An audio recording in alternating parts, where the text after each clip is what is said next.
Oh wow, my first real film review on YouTube as a film critic. There's so many exciting movies coming out in 2018, I wonder what the first will be. Well, I guess Jeremy Jahns did start with Transformers Revenge of the Fallen. So hello everyone, my name is Angela and welcome to the very first episode of Transcending Cinema. Today we're going to be discussing the latest entry in the Insidious series, which has been pretty hit or miss for me. In regards to the original film, I actually quite enjoy it. James Wan and Leigh Whannell's 2011 horror film told an intriguing story of astral projections and spirits haunting a comatose child, while also incorporating effective scares in terms of both atmosphere and jolts. It's a horror flick I turn to every Halloween. The first of the sequels, Insidious Chapter 2, did a decent job setting up a mystery behind one of the most interesting spirits of the original film while continuing the story of the first. But the ending completely ruined it by throwing in a cheap twist that made the whole thing come off as incredibly transphobic. The third installment is decent, with pretty disturbing imagery that managed to successfully frighten me at times, but it just felt like an origin story that added nothing to the lore when it should have continued where the second film ended, despite how much I hated the twist at the end. Now here we are with the supposed final installment of the Insidious series taking place between chapters 3 and 1. Does this final entry manage to bring things full circle? No, not really. Well, before I really start getting into the negatives on this, I should probably clarify that this is not the worst horror film I've ever seen. Believe me, it could have been so much worse. Lin Shaye is definitely the best part about this film. Returning to her role as Elise, she completely owns this character and is probably the most entertaining person to watch on screen.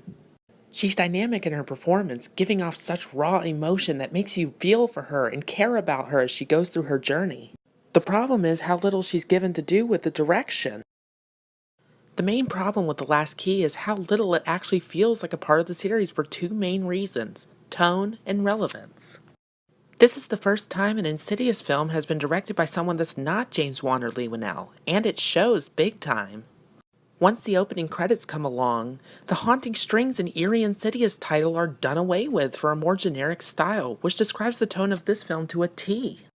Even with Whannell returning to write, there's just no clear voice to this film. The direction just feels so generic and done before, unlike even the weakest Insidious films, where at least the vision felt unique, like they wanted to tell something interesting. This even applies to The Further, the spiritual realm that usually makes up my favorite parts of every film. When the world of The Further was introduced in the first Insidious film, even though it was a dark and foggy place, the teals, blues, and occasional reds would make for one of the most creative and haunting environments in horror film history. The Last Key, however, shrugs this all aside and makes things increasingly difficult to see what's going on. It's far too dark to tell what's there, and that just masks the creativity of this other world that made the original so enjoyable, just making it another generic horror film. What all this talk about The Further is leading to is just how irrelevant The Last Key is to the first three installments. It's a film that lacks purpose. The other two sequels, as lesser as they were to the original, at least had a goal in mind to tell with their stories. Insidious Chapter 2 continued the story directly after the cliffhanger of the original. Chapter 3 focused on what brought Elise to use her second sight to help others and how she began to work with Tucker and Specs. The Last Key? I don't know what it was trying to accomplish. It feels like a side story that goes into Elise's past without adding anything to the Insidious lore. Aside from one minor character trait, Elise doesn't feel changed in any way. It's just pointless to watch, and the connections they do make to the original Insidious film, they're just really minor plot points.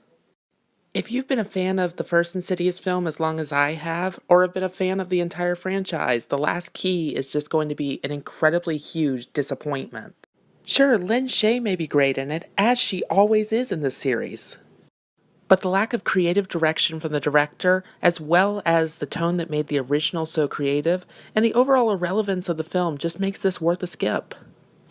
So those are my thoughts on Insidious: The Last Key, as well as the end of my very first YouTube video. And before I go, I'd like to give a huge thanks to the artist who designed all these poses for me, my good friend Katie Ledford.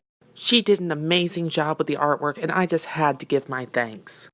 She's always looking for commissions, and if you'd like to have her draw something for your own projects, I'll leave a link down in the description below to her official Tumblr page. Thank you all for watching, and look forward to next week when I'll have reviews of Paddington 2, The Commuter, and hopefully Proud Mary.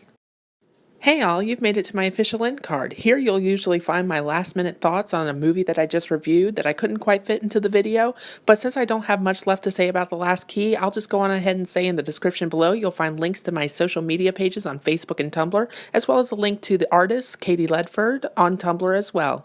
You'll also find that on my right there are buttons where you can go to my channel and subscribe, as well as the most recent review. Tell me what you thought of Insidious The Last Key. I'll see you all next week!